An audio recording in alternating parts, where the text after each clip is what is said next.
Arizona Territory, 1879. The sun had barely touched the rim of the Dragoon Mountains when the shouting began. "Stay gone, Marya Kline. You cursed my baby and you cursed this land." The door of the general store slammed shut behind her, dust curling around her skirts as Marya stumbled backward into the street, her cheeks burning hot while the townsfolk watched. Some stared, some whispered, a few turned away, pretending they had not seen anything at all. She clutched the worn basket to her chest, the loaf of bread inside all she had managed to grab before Mrs.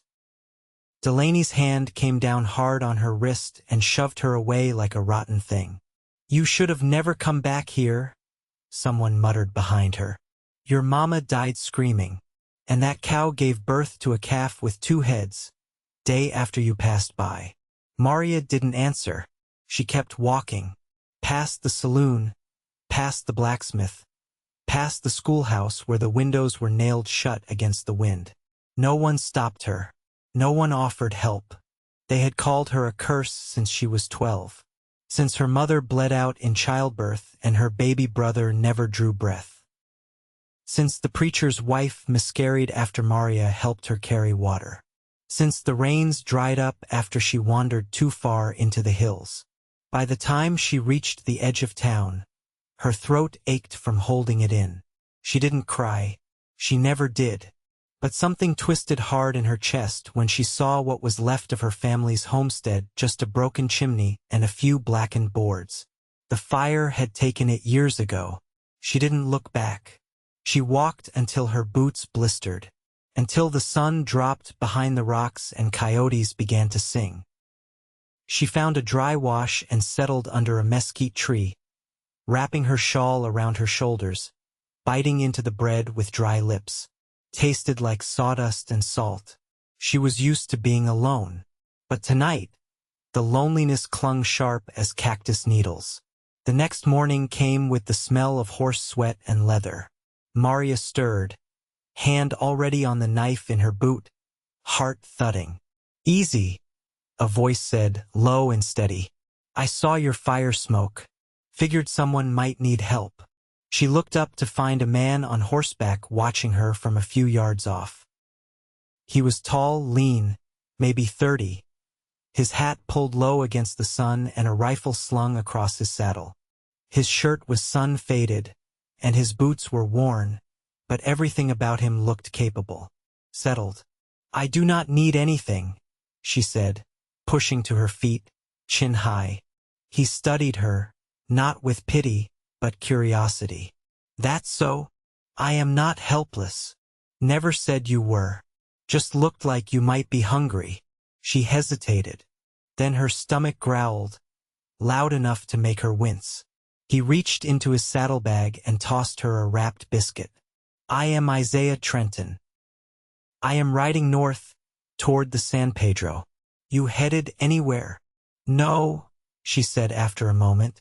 "They sent me away." He rubbed his jaw. "Town folk?" She nodded. "What did they say you did?"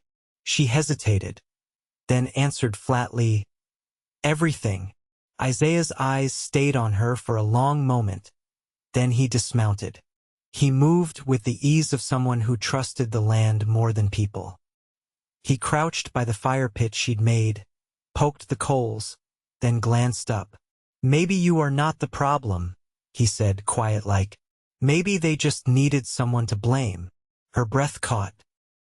He offered her some jerky. She took it, surprised at how steady his hands were, how calm his voice felt. They rode together the next day. He offered his pack mule for her things. She did not ask why he helped. She had learned not to question kindness, it came so rarely. But there was something steady about Isaiah. He didn't talk much, but when he did, it felt like the ground under her feet stopped shifting. On the third day, they found the boy. He was curled under a bush near a dried-up creek, his lips cracked, his shirt soaked in blood from a cut on his leg. His sister, maybe 5 years old, sat beside him, holding his hand. Marya dropped to her knees. "Mira," the girl whispered, pointing at Marya with wide eyes. Isaiah knelt beside her. We need to stop the bleeding. Marya already had her shawl off, tearing strips from the edge, pressing them to the boy's wound with practiced hands.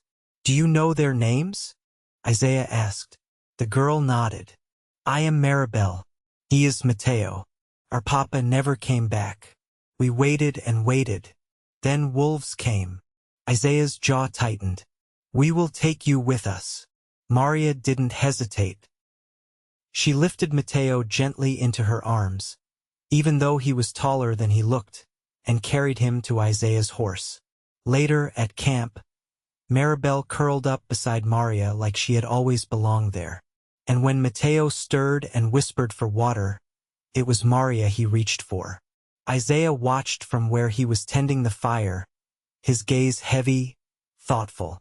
She trusts you, he said. She is just scared. No, he said. She knows something. Kids do. Marya looked down at Maribel's sleeping face.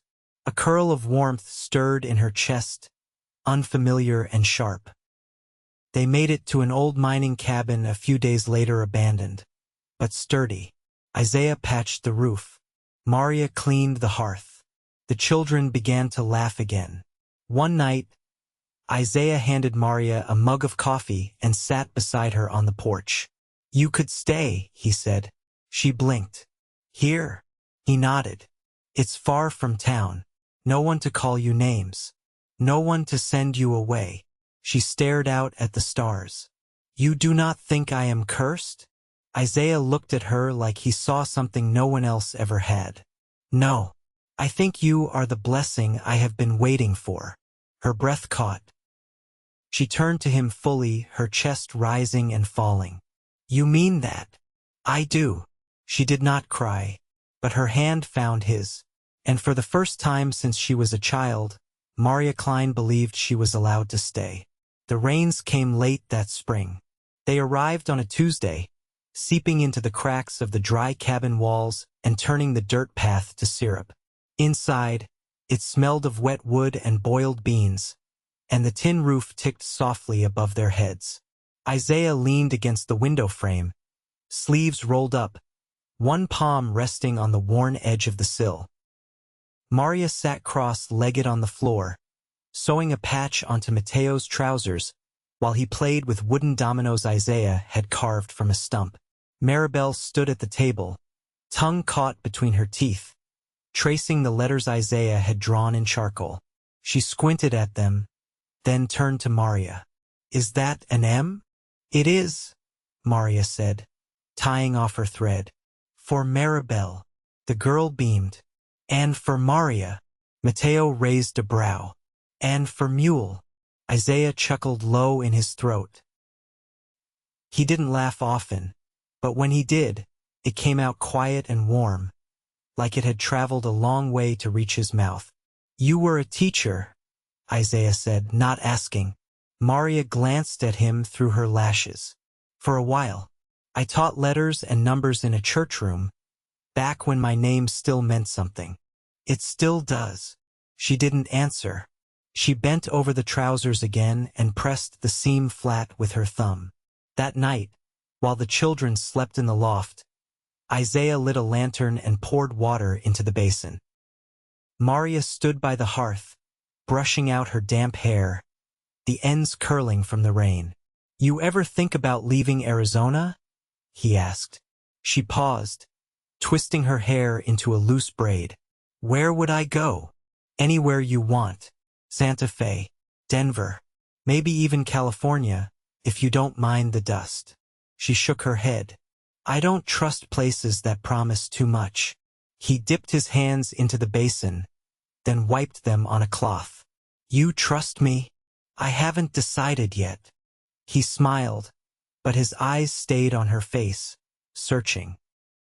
You ever miss anything from before? Sometimes, she said, settling into the rocker.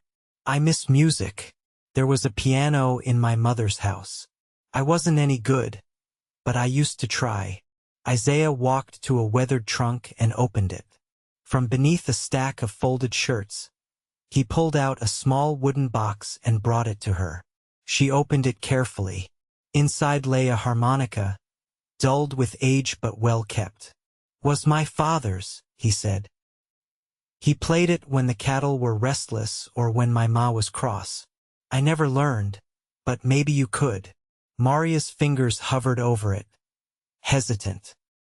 "Why would you give me this?" "Because you looked like you needed to remember something good." She took it, eyes softening. "I'll try." Outside, the rain slowed. The frogs began to sing. Over the next week, she practiced by the firelight, slow and halting. At first, the notes came out bruised and uneven, but Isaiah never winced, never corrected. He just listened, hands folded, eyes half closed like the sound settled something in him. On the 7th evening, Mateo asked her to play a song while he whittled. Maribel curled against her side, thumb in her mouth, and Isaiah leaned against the doorframe, arms crossed. Afterward, he spoke without looking at her. "You've been quiet lately. I've been thinking. Dangerous business, that." She smiled faintly. "I've been wondering if peace can last." He pushed off the frame, walked to the table, and picked up the harmonica case. "Depends on the people living it." She stood and walked to him, her palms brushing his. "I don't know how to live a life that isn't waiting for someone to turn me out." Isaiah met her eyes, steady and sure. "Then maybe you need someone who never will." The room held stillness, but not the kind that cuts. The kind that waits for a choice. She lifted her hand, rested it briefly against his chest. "I want to stay." He nodded once. "Then stay." And she did. By early May, the mesquites had leafed out in full, and the creek behind the cabin ran clear again, tugging slow over the stones. Marya stood knee-deep in the water, skirts hitched above her boots, washing the children's clothes on a flat rock. Her sleeves were damp to the elbow, and the sun painted her shoulders a soft bronze. From the bank, Isaiah watched her movements, methodical, sure, like she belonged to the rhythm of this land. "You scrub like someone raised near river water," he said. She glanced over her shoulder. "My mother used to say, a woman who can clean linen in cold water can keep her home from falling apart." He stepped down the slope, letting the creek swallow his boots. "Then it looks like we're safe." She wrung out a shirt and laid it over a sun-warmed boulder without answering. Isaiah crouched beside her, lifted a small sock from the pile, and began scrubbing. "You ever think about making this place more than a stop?" he asked. "I think about what the children need. That's enough for now." He didn't press. Instead, he handed her a cloth sack. Inside were 5 small seeds, each wrapped in a twist of paper. "Ran into a trader day before last. He was riding out from the Gila. Said these were from his wife's garden beans that climb without asking." Marya weighed them in her palm. "They're late to sow. Rain's been forgiving. Might still take." She traced the edge of one seed with her thumb. "I've never grown anything that didn't die too soon." Isaiah's voice was steady. "Then let's plant them together and see."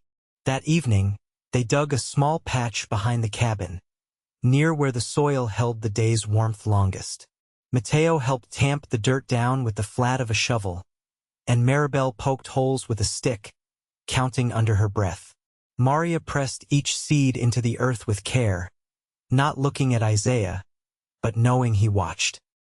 Later, after the children had gone to bed and the stars blinked high in the dark, Marya stepped outside and found him sitting atop the fence rail, hat pushed back, sleeves rolled. "You always this quiet at night?" she asked. "Only when I got something to lose." She leaned against the post beside him. "What's changed?" He looked at her, not like a man waiting for permission, but like someone who'd already chosen to stay. "I spent years thinking I was just passing through every place I set my boots. Never planned for anything beyond the next stop. And now, the way Maribel hums when she sweeps, the way Mateo points out every hawk, The way you lean into the wind instead of away from it. He paused. If this isn't worth putting roots down for, I don't know what is. Marya's throat tightened. I'm not used to anyone wanting what I bring. I'm not anyone. The next morning, Marya found a bundle wrapped in muslin on the table. Inside were lengths of blue calico and coarse linen, enough to make 2 dresses and a shirt or 2 for the children. A note in Isaiah's hand said only, "Thought it might be time for something new." She spent 3 days stitching when the chores were done, the children playing quiet with their whittled toys. When she finished, she folded the clothes into neat piles and placed them in the chest Isaiah had cleared for them weeks ago, though neither of them had named it for what it was. That evening, as the last light filtered through the shutters, she set a mug beside Isaiah's hand and sat beside him at the table. Her hair was pinned up, her dress the new calico, sleeves gathered at the wrist. He didn't speak right away, just looked at her like she'd arrived from some distant place he'd been waiting on since boyhood. "You've made this a home," he said quietly. "No," she answered. "You gave me the ground. I just stopped running from it." Isaiah turned to her, slow and sure, and took her hand. "I meant what I said, Marya.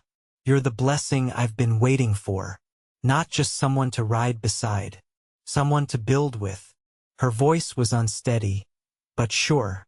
"Then let's stop waiting." Isaiah rose, pulled her gently to her feet, and kissed her like it was an oath. Outside, the wind shifted. The beans would climb, and the creek would keep singing long after spring passed. But inside that cabin, with the fire low and a child's laughter faint from the loft, peace had already taken root. Late June brought heat that settled deep in the bones. The air didn't move much past midday, and the flies grew bold, circling the wash basin and clinging to the corners of the windows. Marya tied her hair back with a strip of muslin and worked with the windows open, patching the roofline with new tar Isaiah had traded for in Bisbee. She'd never climbed a roof before, but she'd watched him carefully enough to know where to place her weight. Below, Isaiah was fitting a new hinge to the barn door, sleeves rolled tight against his arms, his shirt dark with sweat at the collar. He looked up once, catching her eye, and tipped his head toward the slope behind the house. "When you're done," he said, "I want to show you something." She nodded, brushing her palms on her skirt, then turned back to the work. They hiked the ridge that evening, Isaiah's canteen slung across his back, Marya carrying a satchel of bread and dried pears. The land rolled open below them, copper-colored and vast, dotted with creosote and the long shadows of Ocotillo. The air cooled as they climbed, and the sky ran gold at the edges. When they reached the top, Isaiah led her to a stand of juniper, the ground flat and shaded. He knelt and dug carefully with a folding spade, brushing aside the dirt until he uncovered a rusted tin box. Inside were a few small items: a carved bone button, a yellowed letter, a pocket knife with initials worn nearly smooth. "My brother left these before he rode east," Isaiah said, sitting back on his heels. "He was younger than me, hot-blooded. Thought the war would make him a man." Marya crouched beside him, the dry grass crackling under her knees. "He never came back?" "No. Sent this box home with a man who'd served beside him. Said it was all he had left that wasn't ruined." She touched the letter gently but didn't unfold it. "I come up here when I need to remember who I used to be," he said. "Before the trail dust, before I started thinking that staying in one place meant weakness." She looked at him, brow furrowed. "You don't seem weak to me. I was afraid that if I rooted down, I'd lose something of myself. And now, I've found more than I ever had drifting," he said. "I wanted you to see this because it's part of me. Not the part one show when I'm carrying fence posts or skinning rabbits. The part most folks don't ask about." Marya sat back, pulling her knees to her chest. "I never knew my father's stories. My mother didn't speak of him, and anything I learned came from whispers I was never meant to hear. Isaiah didn't press. He waited. She met him when she was 16, she said quietly. He was a traveler, a trader maybe, or a man running from something. He stayed a few months, then vanished. Folks said he was Navajo or maybe Comanche. Some said he was cursed himself. Mama never corrected them. When I was born with his dark eyes, they started watching her different. When he didn't come back, they started watching me. Isaiah's hand brushed hers. You don't need to prove anything to anyone anymore. I'm not trying to, she said. But I want the children to grow up knowing that their past doesn't have to define their worth. They won't learn that from books, he said. They'll learn it because they watch you. She looked down at their hands where they touched. I was afraid to care for anything again. For anyone. And now, I'm not afraid anymore. They sat in silence for a while, the kind that didn't press or pull, just rested like a blanket over tired shoulders. When they walked back down, the moon was just beginning to rise, pale and soft behind a veil of cloud. Marya carried the tin box in her satchel, and Isaiah kept one hand near her back, never needing to touch, just steadying her with nearness. That night, after the children were asleep and the cabin was still, Marya stepped out to the porch where Isaiah was oiling his rifle. He looked up as she approached. I think we should build a second room, she said. The loft gets too hot come afternoon, and Maribel's outgrowing the cot. Isaiah set the rifle aside. I was thinking the same. I can help with framing. I know you can. She sat beside him, close enough that their shoulders touched. And maybe after that we could plant more than just beans. You thinking corn? She shook her head. I'm thinking cabbage. And maybe a few flowers, too. Isaiah leaned back, letting the night air settle over them. Seems like we're making plans. She rested her head lightly against his shoulder. We are. He reached for her hand, threading his fingers through hers. Then let's keep making them. And they did. By early August, the hills had gone pale with heat. The beans behind the cabin had taken hold, their vines curling around the stakes Marya and Isaiah had driven into the dirt together. Mateo had taken to sketching them with charcoal on scraps of paper, each drawing more detailed than the last. Isaiah had found him a stub of soft graphite in the bottom of an old toolbox, and the boy carried it around like a rare coin. Marya had begun rising before the sun, not out of habit, but need.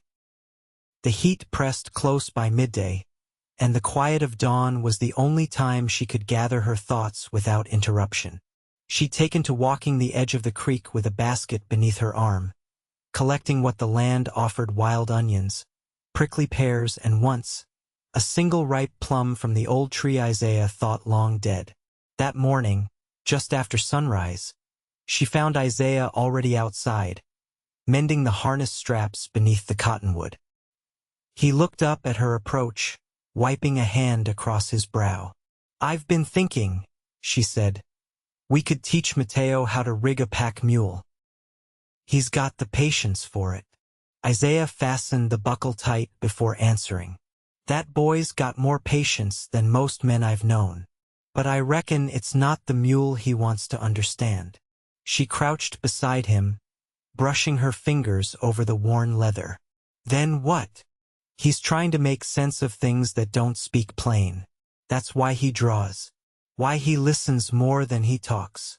She nodded slowly. He's like someone piecing together a world that broke before he knew it. Isaiah met her eyes. He's not the only one. They didn't speak more on it. It didn't need saying. That week, they finished the second room. Isaiah cut and planed the boards while Marya measured and nailed. The children helped where they could, Maribel handing up tools, Mateo holding the oil lamp steady when the work ran past dusk. They moved the children into the new space once it was done. 2 narrow beds set beneath opposite windows and a shelf in the corner for their books and drawings. Marya stitched curtains from an old flour sack and dyed them with walnut husks until they turned a soft brown gray. One night, after the children had fallen asleep in their new room, Isaiah took Marya's hand and led her outside. The moon was high, casting silver light over the dry grass and the low fence that marked the far edge of the garden. "I want to ask you something," he said, voice quiet. She looked up at him, her shawl wrapped loose around her shoulders. "Go on." He reached into his coat pocket and pulled out a small ring, the metal dulled with age but shaped careful and clean. "My mother gave this to my father when they married. He wore it through every hard season, and when he died, she kept it near her sewing tin. Said one day, I'd know when it was time to pass it on." Marya's breath caught in her throat. "I've known a lot of days," Isaiah said, "but none as sure as the one since you came walking out of that wash with dust on your boots and your eyes set on survival." She stared at the ring, then at him. "You're certain?" "I am." Marya took the ring and held it in her palm for a long moment. "I never thought I'd belong anywhere, or to anyone." "You don't belong to me," he said. "You belong with me." Her eyes shone, but no tears fell. She stepped forward, reached up, and kissed him slow and certain, like she was sealing something that had already taken root long ago. They married beneath the cottonwood 2 days later. No preacher, no papers, just the four of them and a promise spoken clear. Mateo carved a small wooden token with the date, and Maribel picked wild chamomile for Marya's hair. Isaiah wore his cleanest shirt, and Marya her blue calico dress, the one she'd sewn for herself out of Isaiah's quiet affection. That night they cooked over the fire and ate on the porch. The children fell asleep curled beneath a quilt, and Isaiah pulled Marya into the rhythm of a slow dance, their steps small and unhurried in the dust. The seasons turned. By the following spring, the garden had doubled. Mateo kept a journal of what they planted and when it sprouted. Maribel could read full pages now, and her voice had grown strong with it. Marya taught her needlework and song, while Isaiah showed Mateo how to track through hard ground and mend a loose shoe on the mule. The cabin stretched into a home, one board, one meal, one quiet day at a time. And Marya, once a girl blamed for every misfortune, now stood with her hands in the soil, her heart steady in her chest, her home solid behind her. She had found a man who saw her fully, and a life that asked nothing more than honesty and care. Isaiah never missed a harvest. Marya never feared winter again. And in the years that followed, they built not just a life, but a legacy of kindness, of strength, of quiet, enduring love. They never left the land. They never needed to. Everything they were, everything they became, had already been planted there. And it grew.